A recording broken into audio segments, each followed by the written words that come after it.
In the last video, we talked about several different options for storage, how you can actually keep and manage a substantial number of items. However, there are several examples of items that you're going to want to have come into your storage system that you're going to always make the same thing out of. Prime example of this is mystical agriculture essence.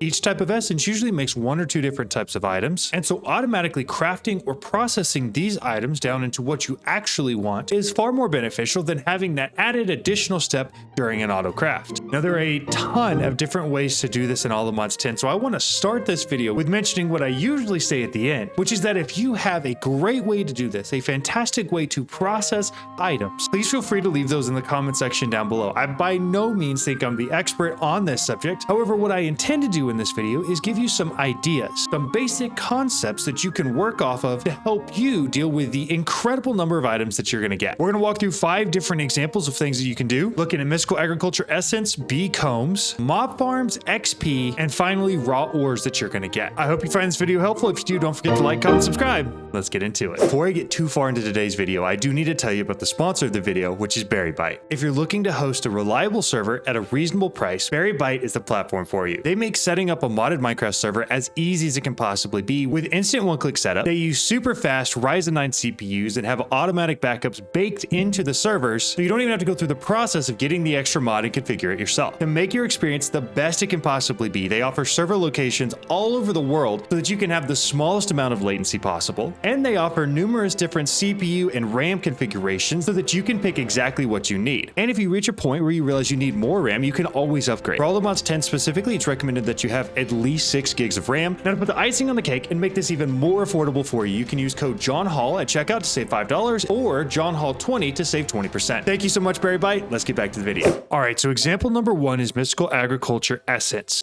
This essence farm right here produces an absurd amount of mystical agriculture essence, which is primarily inferium essence. You can see I've got a couple plants here on the edge, but most everything in the middle is inferium. I get a lot of questions because people have asked me, especially on the video of how to make this auto crafting setup, why the quantum computer doesn't craft essence quickly. And the reason for that is simply that it takes a ridiculous number of crafts and it can only pull out and push back in the crystal that you need to create this essence so quickly. So the best solution for pretty much any mystical agriculture essence is this guy right here. This is called a quantum crafter. It's a single block version of that guy up there, and its limitation is that it can only do 9 crafts. It can only store 9 different patterns at once. However, its strong benefit is that it crafts these things incredibly quickly. It also accepts acceleration cards on the side, so don't forget to put those in there. But to show you what I mean, I'm going to let this build up for a little bit. You can see I'm getting a lot of inferium. It's coming in pretty quickly. And then all I have to do is come in here, turn these 2 on, and it'll just automatically craft it all the way up to insanium, and I don't even have to do anything. Now, in the past, I've had millions of inferium essence stored, and I've converted all of that into insanium. I don't know the exact metric for how quickly it crafts it, but what I do know is that it was able to work through over 2 million insanium essence in less than 7 minutes, which compared to basically any other auto crafting method is ridiculously quick. So again, the only downside to this is that you're going to need several of these set up ready to go so that you can continue to do these auto craftings for each different type of essence that you have. Another prime example of how I use these, in addition to all of the things that I'm getting essence for, is for auto compressing nether stars all the way up to the 3x block. As you can see here, we have all of those patterns already preloaded in. And if we go look at our inventory system, we have about 103 nether stars already in here. So to give you an idea of how this works, if I enable this and I come over here, that is how quickly it will auto craft the nether stars for you. 103,000 gone in probably 20 seconds. These are a fantastic tool if there's something that you're going to get a very large amount of and you need auto-crafted automatically into something consistently. As long as you add these acceleration cards in here, I don't think there's any farm that's going to in any way be able to keep up with this auto-crafting and processing of those resources. And if there is, I'd love to know about it. All right, so mystical agriculture is sort of one side of the resource generation coin, so to speak. One of the 2 options that we use most often. The second one is this right here, productive bees. Now, productive bees can be incredibly strong, especially if you've got the highest tier omega upgrades in each of the beehives. You're producing comb blocks and a ton of them. However, it can be incredibly difficult to process through all of those comb blocks unless you have a system that is built for doing that. Now, again, I'm not entirely sure that this is the best way to do it. I've seen a lot of people do it with Super Factory Manager, but there are a couple things that I want to point out that could potentially help you process through all the combs that you have.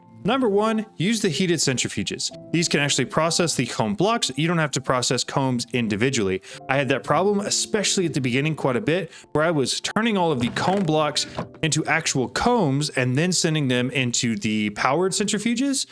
And that was just taking way too much time to process. So to make it more efficient, create these heated centrifuges that can actually process the diamond comb blocks, and then also add 4 speedier upgrades to each one of your centrifuges. As I'm sure you can tell, it allows it to go through these draconic comb blocks incredibly quickly, get all of the resources that you need without it sitting around or waiting too much. I have a lot of fully maxed out beehives here, and this one strip of heated centrifuges more than covers that. Usually these ones down here never get touched. In fact, I don't think we really use more than maybe the first 4 or 5. And the only time we ever would is if I use the time wand on the beehives and like crazy sped it up or something, and then we would start using some of these ones down here. So for processing, what we do is we use these distributor modules to pull in all of the resources from the beehives. There are 8 beehives per level, so each one of these distributor modules is set to each one of those beehives. To do this, all you have to do is make it, tell it to transfer into router, and then shift right click on each of the beehives you want to pull from. Then you throw it into a router and it will automatically pull in any of the resources from those beehives into the router. From there, we have this sender module that is set to send everything into this chest. And this chest does 2 things for us. Number one, it helps us store a lot of items. It sort of acts as like an overflow. This chest won't fill up, even if the heated centrifuges do. Number 2, it allows us to sort the item. We are pulling out any gene samples and any pollen puffs directly into the ME system, and it's set to not pull any of those into the heated centrifuges. So that way, we can sort the 2 items and just pull the comb blocks into the centrifuges using pipes. Now, we did add a very nice acceleration upgrade here, as well as 4 acceleration upgrades and a fuzzy card so that it'll pull in any gene samples from here. Now, from there, what we've done is we have set import buses on the sides of all of these centrifuges, but in addition to that, we also have this router here that is set to pull in from those centrifuges as well, just in case these acceleration cards can't keep up. I have had some issues with that, so it'll pull it into the router, push it into the chest, and then this import bus here will pull it into the ME system. Now, this diamond chest here also has those same upgrades we see here so that it can stack up to a ridiculous number of items, and it actually is overflow so that we don't back up or fill anything up. It can all just sit in here and wait to be fully processed and imported into the ME system. So that's how we're handling processing all of the items from our bees. All right, so next up, we're talking about how to deal with items from mob farms. These are a little bit different because there's going to be a lot of items that you're not expecting to get necessarily from your mob farms. Mobs can drop anything like armor or tools or weapons, things that have NBT data. You can't necessarily just directly import into a storage system unless you want that storage system to be completely overfull and no longer usable. What we're doing for this is we're sort of using this backpack to pick up everything in the center, right? It's got your stack upgrade, it's got a tank upgrade, and it's got an advanced magnet upgrade.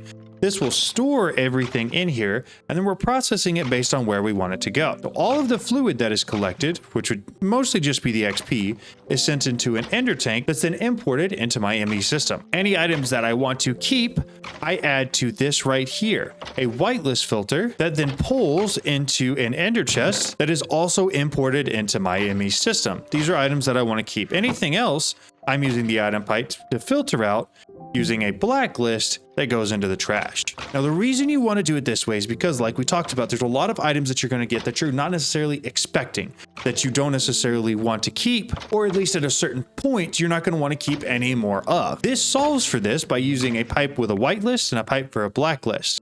All you have to do is come in here, add the whitelist for anything that you want, and then put that same item on the blacklist so that anything you want will get pulled into your ME system and anything you don't want will be sent out to the trash. Now, there are basically 2 schools of thoughts on this. At the beginning, when you're starting with a mob farm, you are going to want to keep everything, or at least everything minus the armor and the tools. But at a certain point, you're going to have so much rotten flesh, so many bones, so many arrows, so much string and spider eyes and all of that, right? that you're not going to want to keep it anymore. And that's why this is so cool, because this allows you to just choose and change dynamically whenever you want to exactly what you want to keep. So for instance, at the beginning, if you wanted to keep anything besides armor and tools, you could go in here, add, based off of an item tag, and type in #C:*tools, and it would filter out any type of tool regardless of the NBT data. This also includes any weapons or anything like that, and you can do the exact same thing for armors. So this means if you decided you wanted to keep everything in your mob farm with the exception of tools and armor, all you have to do is go in here